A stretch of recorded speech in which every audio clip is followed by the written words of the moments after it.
Why Albania? Why now? I mean, why should one consider Albania to either study or for a job or migrate to Yeah. Albania? And Well, that would be thank the you. Yeah, thank you again for having me engaged in this discussion about and giving me the opportunity to talk a little bit broadly about my country, Albania, and of course, Tirana as a capital and my university, European University of Tirana. Well, Albania has made, I think, tremendous changes, in particular in the last 3 decades.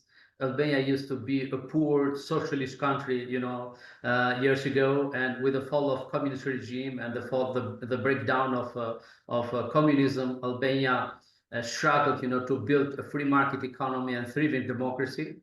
And I think in the last 3 decades, Albania has made substantial progress, making now a candidate country for full membership, and we expect that hopefully by 2027 Albania will complete all the negotiations for all the chapters of the acquis communautaire of the body of European legislation.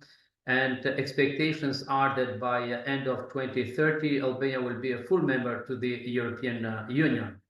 So this kind of events, like the summit that we held this week, I think it's a normal activity that it comes after several other very high level political activities. Last year we held again the summit of the European Union member countries and discussions with the Balkan countries.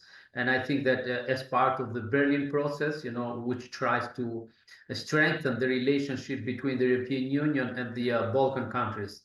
And being that Albania is part of this region, Albania has become, a place of very important political activities. But in addition to this, Albania is not only a place for political events.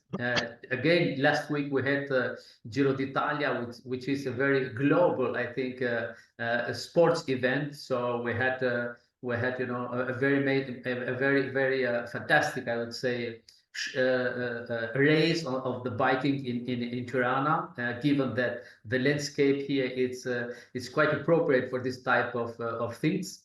We had also many other cultural activities and so on. So fortunately, Albania is becoming a truly European country in terms of cultural exchange, in terms of economics, and in terms of politics and so on. So I think that the changes that have happened so far in this country mark a tremendous progress that we have been achieving in the last 3 decades.